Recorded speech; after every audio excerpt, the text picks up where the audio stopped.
ট্রেনের টাইমিং কিন্তু রাঁচি যাওয়ার সকল ট্রেনের থেকে খুবই ভালো, বিশেষ করে যারা বেড়াতে যাচ্ছে তাদের জন্য।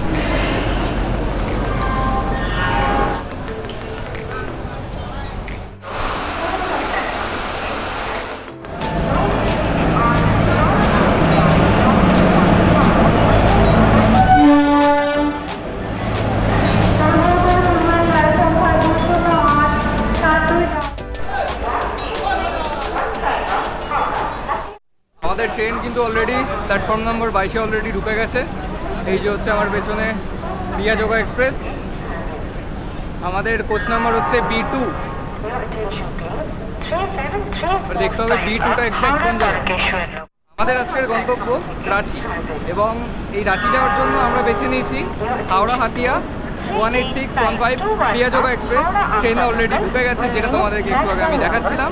তো ট্রেনটা ছাড়ার কথা হচ্ছে রাত্রি 9টা 10-এ, এবং পরদিন সকালবেলা একদম ভোরবেলায় ঢুকিয়ে দেবে ট্রেনটা, মোটামুটি 5:30টার মধ্যে।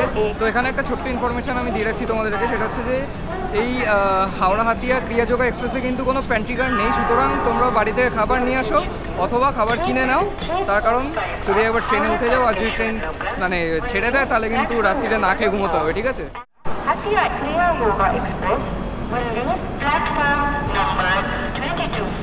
অন্যান্য বারের মতো এইবারও কিন্তু আমরা 3 জন চলে এসেছি, আর আমরা কিন্তু এবার শুধু 3 জন না, এবার আমরা এসেছি new classic tour and travel এজেন্সির সাথে। আর এই ট্যুর অপারেটর পার্টির সঙ্গে কিন্তু এর আগেও আমরা এসেছি, এই ট্রাভেল এজেন্সির সাথে এর আগেও আমরা এসেছি। প্রথম আমরা ঘুরতে যাই এদের সাথে কাশ্মীরে 2000 কত সাল মনে পড়ছে না, মোট কথা আমার বয়স ছিল 11 বছর, আমি খুবই ছোট ছিলাম। আর প্রায় তো 10 বছর আগেরকার কথা। আর তারপরেও মোটামুটি হায়দ্রাবাদ যাই, আরও অনেক অনেক জায়গায় যাই, আমার এক্সাক্ট মনে আসছে না কোন কোন জায়গায় গিয়েছিলাম। তো আজকেও কিন্তু আমি ওনাদের সাথে আবার চলে এসেছি, সবার সাথে আলাপ করিয়ে দেবো তোমাদেরকে। তার আগে ইন্ট্রোটা এখান থেকে আমি নিয়ে নিচ্ছি এখন।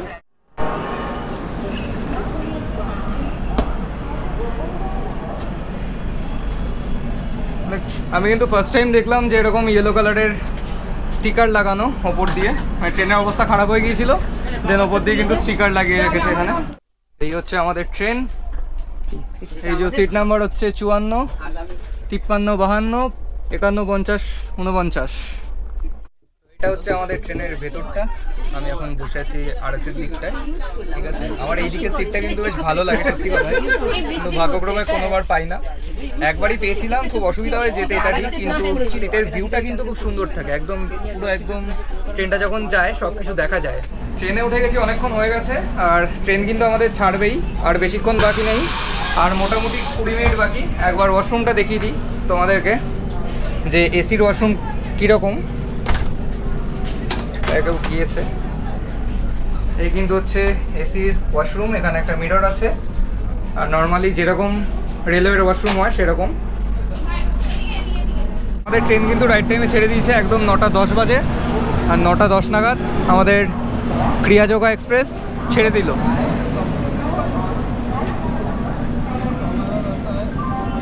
আর এই ট্রেনে কিন্তু প্যান্ট্রি কার নেই, আমি আবারও বলে দিচ্ছি। এখানে কিন্তু কোনো রকম খাবারের ওই যে আসে না যে ডিম ভাত, এগ কারি, আন্ডা কারি, ওরকম আন্ডা কারি কিন্তু এখানে তোমরা কেউ পাবে না। ডিম ভাত, চিকেন ভাত কিচ্ছু পাবে না। সুতরাং খাবার দাবার বাড়ি থেকে বানিয়ে নিয়ে আসো, আর যদি বানিয়ে আনতে না পারো সেই ক্ষেত্রে কিন্তু খাবার দাবার কিনে নিয়ে ট্রেনে ওঠো।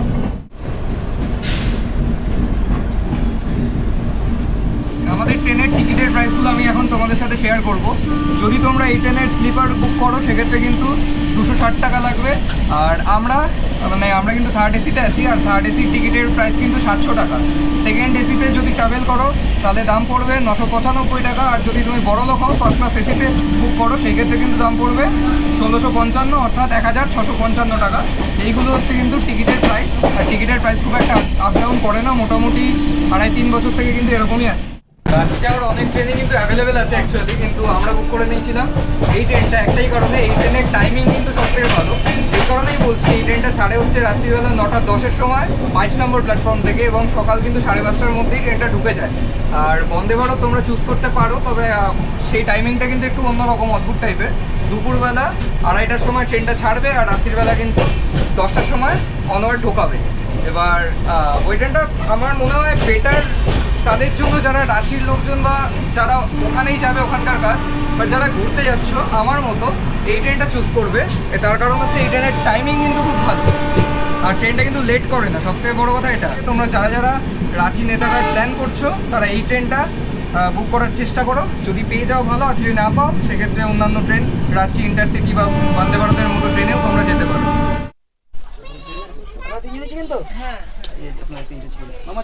এই কিন্তু হচ্ছে ওনাদের bag, new classic tour and travel এজেন্সির ব্যাগ। তো এই ব্যাগের মধ্যে কিন্তু আমাদের সব কিছু আছে। রাত্রিরের ডিনার, এই হচ্ছে আইআরসিটিসির জলের বোতল,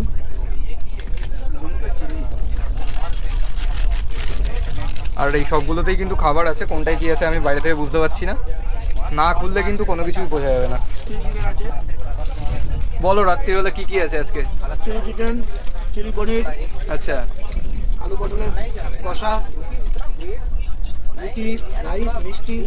রুটিও আছে, ভাতও আছে। আরে সাবাস, তো অনেক কিছু আছে এখানে। চলো খেয়ে নিই। আমার মা নিয়ে নিয়েছে কিন্তু পনির। দেখতে পাচ্ছ এখানে আমাদের ডিনার। এটা কি পটল চিংড়ি নাকি পটল কষা? আচ্ছা না, সরি, পেঁয়াজের ইগুলোকে আমার চিংড়ি মনে হচ্ছিল। ঠিক আছে, তো এটা হচ্ছে আলু পটলের, কি বলে এটাকে, আলু পটলের কষা, না ডালনা ঝোল হয়। তো এটা হচ্ছে আলু পটলের কষা, চিলি চিকেন, আর সঙ্গে মিষ্টি আর রুটি।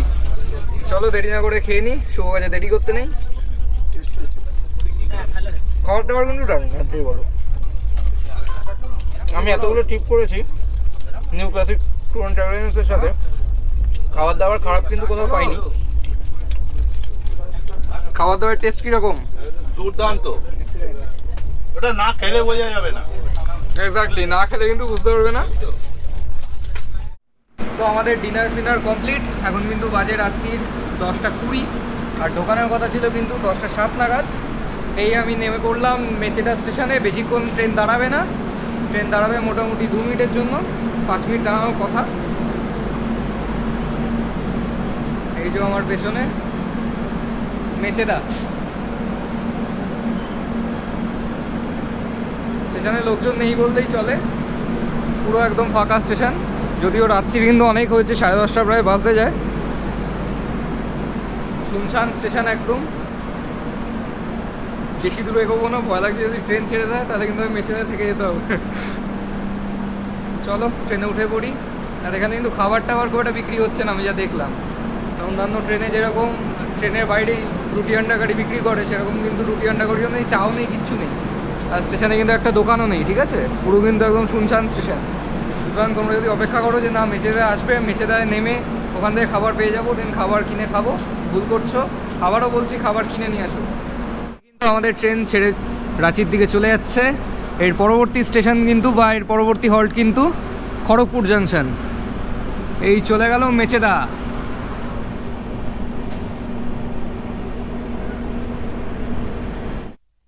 ট্রেনে কিন্তু সবাই ঘুমিয়ে পড়েছে এখানে, আর আমরাই কিন্তু এই জায়গাটা একমাত্র জেগে আছি। ঠিক আছে, একবার হাই করে দাও। হাই। ঠিক আছে, শান্তনু মামা। ট্রিপে আলাপ হয়ে কিন্তু একদম বন্ধুত্ব হয়ে গেছে আমার সাথে। সবাই কিন্তু পুরো ট্রেনে একদম কচি কাঁচা বন্ধু হচ্ছে আমি, আর পুরো বন্ধু হচ্ছে মামা।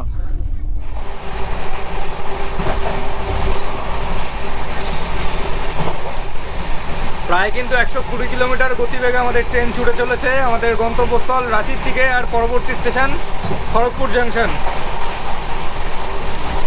এই হয়ে গেল 121। ফাইনালি 114 কিলোমিটার পথ অতিক্রম করার পর আমাদের ট্রেন এসে দাঁড়ালো খড়গপুর জাংশনে। এই হচ্ছে খড়গপুর জাংশন। খড়গপুর জাংশনে কিন্তু এখন হচ্ছে রাত্রির 11:10। এখনও কিন্তু বেশ অনেক মানুষজন খড়গপুর জাংশনে ট্রেনের অপেক্ষা করছেন। সবাইকে গুড নাইট। তোমরা ঘুমিও না, তোমরা ব্লগটা দেখো, আমি ঘুমোই, যেহেতু আমাকে আবার কালকে সকালবেলা উঠতে হবে। চলো গুড নাইট, আবার দেখা হচ্ছে কালকে সকালবেলা মুড়ি স্টেশন থেকে। যদি ঘুম থেকে সকাল ভোর 4টের সময় আমার ঘুম ভেঙে যায়, তো আমি মুড়িতে গিয়ে ব্লগ বানাবো, মুড়ি স্টেশনে নামবো। আর যদি আমার ঘুম না ভাঙে তাহলে কিন্তু একবার রাঁচিতে গিয়ে দেখা হচ্ছে, বা রাঁচিতে গিয়ে কথা হচ্ছে। ঠিক আছে, চলো আর দেরি না করে ঘুমিয়ে পড়ি। Good night. Good morning from Ranchi. আমি ঘুমিয়ে পড়েছিলাম, সকালে আর দেখাতে পারিনি। আমি বলেছিলাম যদি ঘুম থেকে উঠি তাহলে মুড়ি স্টেশন থেকে আমি দেখাবো, বাট প্রচণ্ড ঘুম পাচ্ছিল।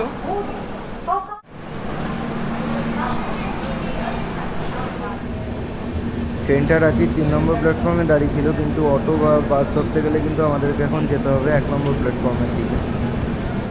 আমার পেছনে দেখতে পাচ্ছ রাঁচি জাংশন, এই হচ্ছে রাঁচি, এটা হচ্ছে রাঁচি স্টেশন। আর এই স্টেশন থেকে বেরিয়ে এই যে নীল রঙের ফ্লাইওভারটা দেখতে পাচ্ছ, এই ফ্লাইওভারের ঠিক ওপারেই কিন্তু ম্যাক্সিমাম হোটেলগুলো আছে।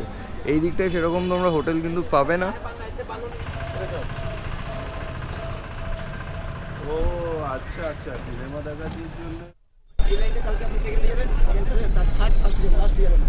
আপনি থার্ড এরপরে আর যাবেন না, আপনি কালকে ফার্স্টে যাবেন। আমার মনে হয় সেরম পার্টি নেই এখানে। ওখানকার ওই তবুও না, আমরা এই পুরোটা রোটেশন করবো। বলে দেওয়া হলো।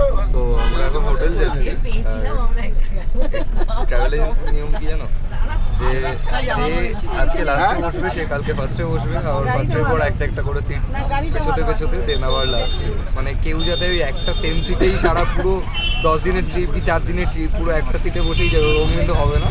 মানে সবাই সব সিটেই বসবে, এই জিনিসটা বেশ ভালো হয়েছে, সত্যি খুব ভালো, নিয়মটা খুবই ভালো। তো আমরা সবার আগে এখন যাব হোটেলে।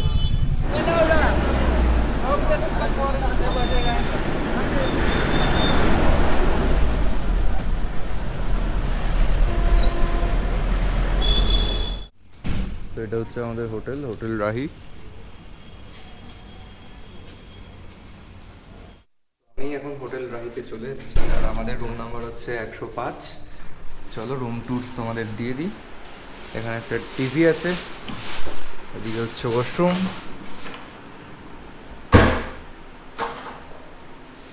ওয়াশরুমটা আমার অতটাও ভালো লাগেনি। আর এই হচ্ছে রুম, মোটামুটি চলে যায় থাকার মতো। রুমটা আমার খুব একটা পছন্দ হয়নি, বেডটা ঠিকই আছে সাইজ, বাট রুমটা একটু ভালো হলে পারতো। আর তার থেকেও বড় কথা, বাথরুমটা একটু ভালো হলে পারতো। তো যেই কথাটা বলছিলাম, যে এই রুমটা চলে যায়, খুব একটা খারাপ না আবার খুব একটা ভালোও না। আর এই রুমের মেইন প্রবলেম ছিল এটাই, যে একটু জাস্ট এই জায়গা দিয়ে একটু নোংরা নোংরা মতো ছিল বেডের এখান দিয়ে। তারপরে ওভারঅল রুমে টুকটাক একটু দাগ টাগ ছিল। আর সব থেকে যে বড় প্রবলেম সেটা হচ্ছে ওয়াশরুম। ঠিক আছে, এখানে ইন্ডিয়ান টাইপ ছিল, তো সেটা নিয়ে কোনো প্রবলেম নেই, বাট হ্যান্ড শাওয়ার নেই, কিছুই নেই, তো একটু সেটা আমাদের জন্য প্রবলেমেটিক। দ্যাটস ওয়াই আমরা বললাম যে রুমটাকে চেঞ্জ করে দিতে। এখন আমরা লাগেজ শিফট করছি। আমাদের এখন রুম নাম্বার হচ্ছে 103 বা 102, রুম নাম্বারটা দেখতে হবে, আমার এক্স্যাক্ট মনে পড়ছে না। তো চলো শিফট করে নিই, দেন ওই রুমটা দেখাচ্ছি। আর ওই রুমটা কিন্তু একদম ভিউ রুম, মানে পুরো একদম বাইরের দিকে কিন্তু এরকম কাজ। চলো একবার রুমে যাই, রুমে গিয়ে তোমাদেরকে রুমটা দেখাচ্ছি। তো আমরা যেই রুমে শিফট করেছি, এই রুমের ওয়াশরুমটা একবার দেখিয়ে দিচ্ছি তোমাদেরকে। এই হচ্ছে ওয়াশরুম, ডিসেন্ট মিরর, বেসিন, হচ্ছে কোমোড, হ্যান্ড শাওয়ার, গিজার আছে। আগের রুমটায় কিন্তু গিজার ছিল না। আর এখানে কিন্তু সকালের দিকে বেশ ঠান্ডা থাকে, তো গিজারটা কিন্তু দরকার হবে। আমি আজকে ঠান্ডাবেলায় স্নান করেছি, একদম বেশ ভালোই ঠান্ডা ছিল সকালবেলা। আর এটা কিন্তু একদম রোড সাইড ভিউ রুম, মানে হচ্ছে যেই রোড দিয়ে ঢুকলাম আমরা, সেই রোডের জাস্ট ওপরের রুমটাই হচ্ছে এটা, ফার্স্ট ফ্লোরে। ঠিক আছে, এই হচ্ছে এর নিচেই কিন্তু রিসেপশন অ্যাকচুয়ালি। ঠিক আছে, এই হোটেলটার লোকেশন কিন্তু এক্স্যাক্ট রাঁচি স্টেশন থেকে বেরিয়ে লেফটে যে ফ্লাইওভারটা তোমাদেরকে দেখালাম, সেই ফ্লাইওভার থেকে সোজা যে রাস্তাটা এগোচ্ছে, সেই রাস্তাটা এগোনোর পর সেকেন্ড গলি দিয়ে ঢুকলে আমাদের এই হোটেলটা। আমি বিস্তারিত এর পরবর্তী ব্লগে আরও হোটেলটা এক্স্যাক্ট কীভাবে আসতে হয় সেসব আমি দেখিয়ে দেবো। এটা ছিল ট্রেন জার্নির ব্লগ। এইবার এর পরবর্তী ব্লগে আমি দেখাবো তোমাদেরকে ওয়াটারফলস আর মন্দির। চলো টাটা।